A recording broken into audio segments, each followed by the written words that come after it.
Hi guys, in this video I'm going to be reviewing Blackpink's long-awaited comeback with Lovesick Girls and their respective album. Feel free to comment below what your own opinions are, and without further ado let's get started.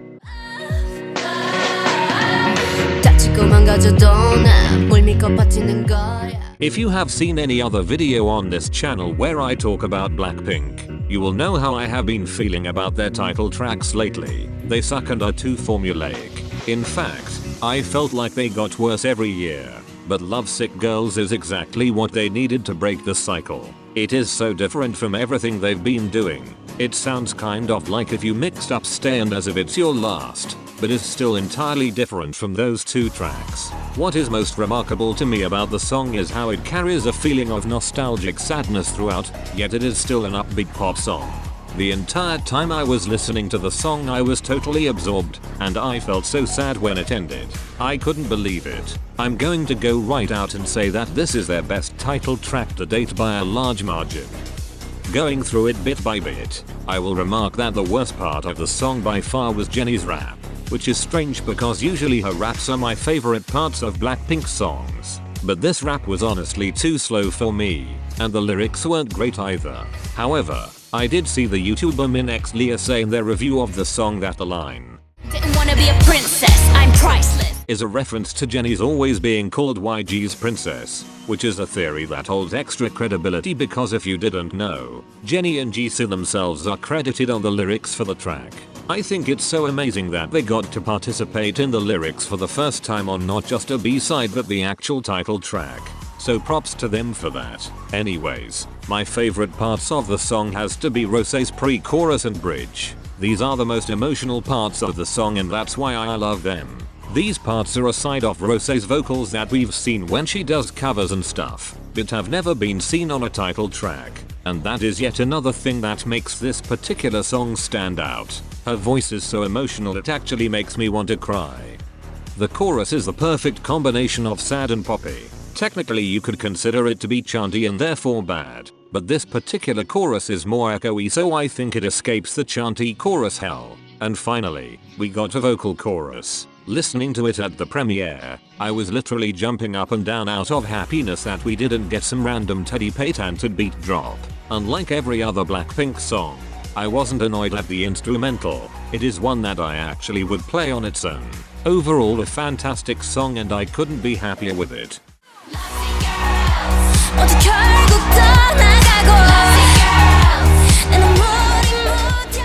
Just like the song, the music video was in such contrast to everything you expect from Blackpink.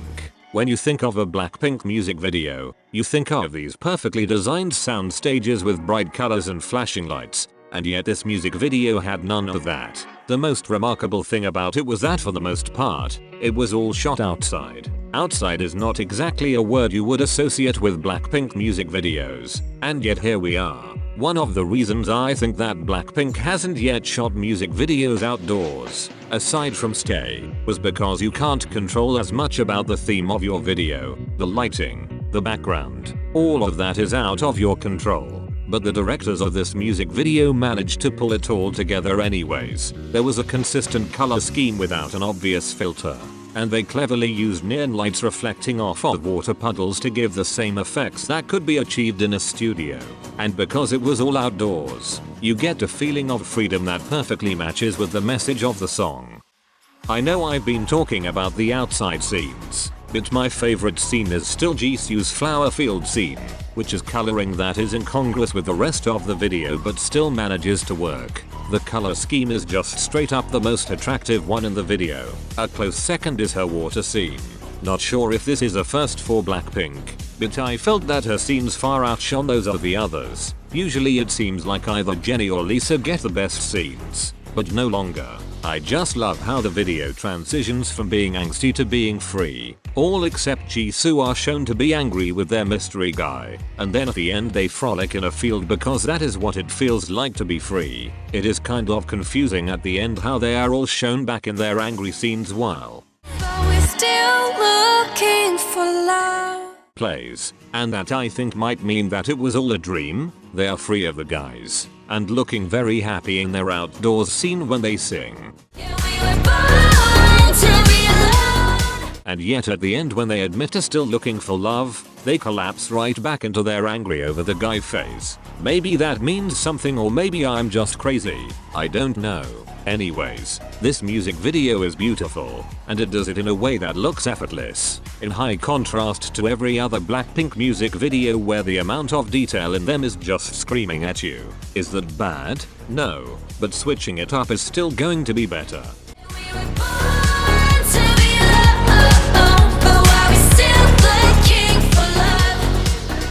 Honestly, I don't have much to say about the styling for this one, as I don't really think it was the focus during this era at all. It's dark and emo, but unlike their usual over-the-top outfits, these ones are just meant to blend in with the theme. Instead of the scenes being built around the outfits are meant to go with the scene, and I love that about them.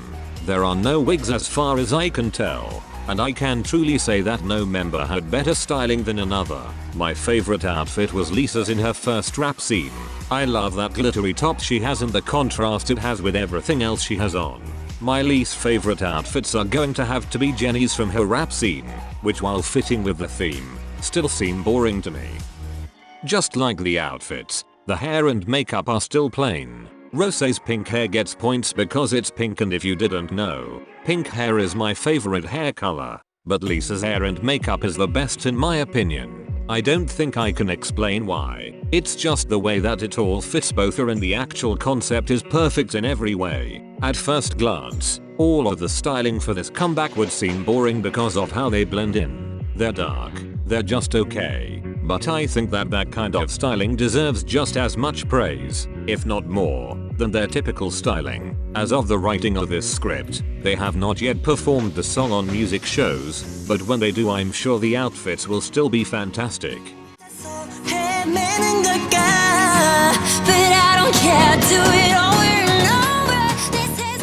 I'm still disappointed that they released an album and it only had 6 new songs on it, but this is YG we're talking about, so I'll take what I can get. I won't review How You Like That or Ice Cream because I've already made separate, quite lengthy, reviews of those, which I will link in the description. And if you must know what I thought about those right now, I thought that they were both pretty good, but could be better. But compared to the other songs on this album, How You Like That and Ice Cream fall short. I liked literally every song on the album, albeit some more than others. I still don't think that Blackpink has an established style amongst their B-sides that make you think this song must be a Blackpink song. But what makes these songs Blackpink is the girls' voices, which are so distinctive. I don't think I've ever been able to figure out who is singing what parts of songs as quickly as I have with Blackpink, and for that they deserve lots of points. I'll give you my ranking of all the songs on it now that I've listened to the album practically 10 times over, and also everyone else is doing it, so why not? I went crazy over you. Over you, only you. Crazy Over You is last because it just straight up sucks. It is an ugly song. What else can I say? The part where they go over and over is so unnecessary, and they should have replaced it with actual lyrics. And the actual lyrics they did have were stupid, which I can safely comment on because the entire song was in English. Overall a bad song. Do not recommend. I bet you wanna, I bet you wanna, I bet you, I bet you, I bet you wanna, I bet you wanna, I bet you wanna. Bet You Wanna is not necessarily a bad song, but it's not great either. I honestly expected it to be worse, what with Cardi B being on it and all, but she was incorporated fairly well. I don't approve of them having Cardi on this album at all. WAP is a bop, but she is still a terrible person, and I don't know if collaborating with her was worth the clout. The song itself is too repetitive, especially the Bet You Wanna, and I probably wouldn't listen to it often. Ice cream, chillin', chillin', ice cream, chillin', ice cream, chillin', chillin', ice cream, chillin'. I did review Ice Cream before, and my opinions still stand. It was definitely better as a standalone single than along with this album, as it doesn't mesh with the other tracks, nor does it particularly scream Blackpink. But they had to do what they had to do, I guess. But you never know unless you walk in my shoes. You never know, I'm kept out in the gun. You Never Know is that ballad that literally every group has to end their albums with. If you didn't know, I am not really a ballad person. They are all just bland to me. This particular one is better than your typical ballad because of the chorus, which feels more filled out than many ballads I have heard. Still not really my thing, though. How you like that? You gonna like that? Again, my opinions on how you like that still stand. It's a very Blackpink song. What can I say? I do jam to it occasionally and I do the dance. I didn't listen to it much when I was streaming the album, though, because after a while it does get old. If you were to listen to it for the first time as a part of the album, it would make a good opener. I approve.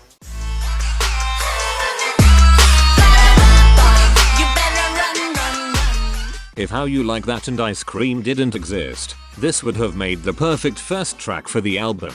Exactly like the title, it is a pretty savage song. The rap slay, and I especially love how sharp all the vocals sound on here. For example, when Rosé says, Make it lit like. I literally died. Everything about this track exudes those badass vibes, and I enjoy it quite a bit.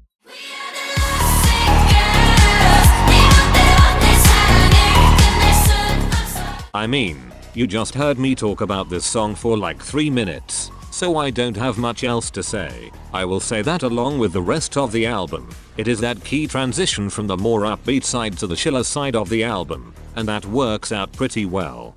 You ain't worth my love if you only love to hate me. Love, love, love, love, love, love. This song is first because it is so satisfying. I love everything about it. I don't understand how people are ranking this one last. Have you heard there? That alone should put this song at the top of everyone's list. It all pulls together so well. If Ariana Grande had to be on a song from this album, this should have been the one. But Blackpink themselves are all you really need for this one. Funnily enough, the rap in this sounds like it came right out of Hamilton, which again is something that I like a lot. Stream Love to Hate Me.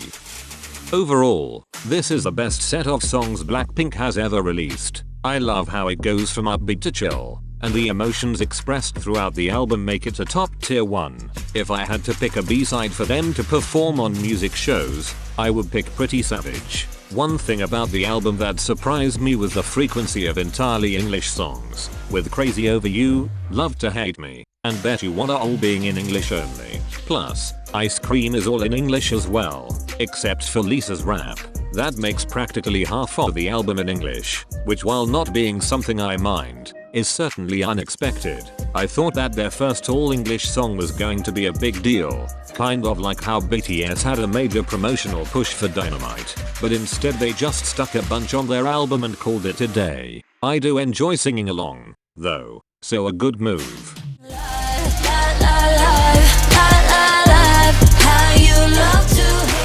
Everything about this comeback fits together so well. I thought that nothing Blackpink could do this year would be better than what they already did, but they proved me wrong. I will say that the views on the music video for Lovesick Girls, while not important, are still proof of YG's strategy working. How You Like That, the first song in over a year, got many more views in its first day as Lovesick Girls, the third song this year. So don't say that the Blackpink drought is useless, because as much as I was excited for this comeback, I was a little less excited than I was for How You Like That. The sentence Blackpink had 3 comebacks in a year is so foreign to me that it's unbelievable, and yet it is true. I think that Rosé owned this era for sure, what with her styling and vocals on the title track. But every member shined, and I couldn't be happier with this comeback.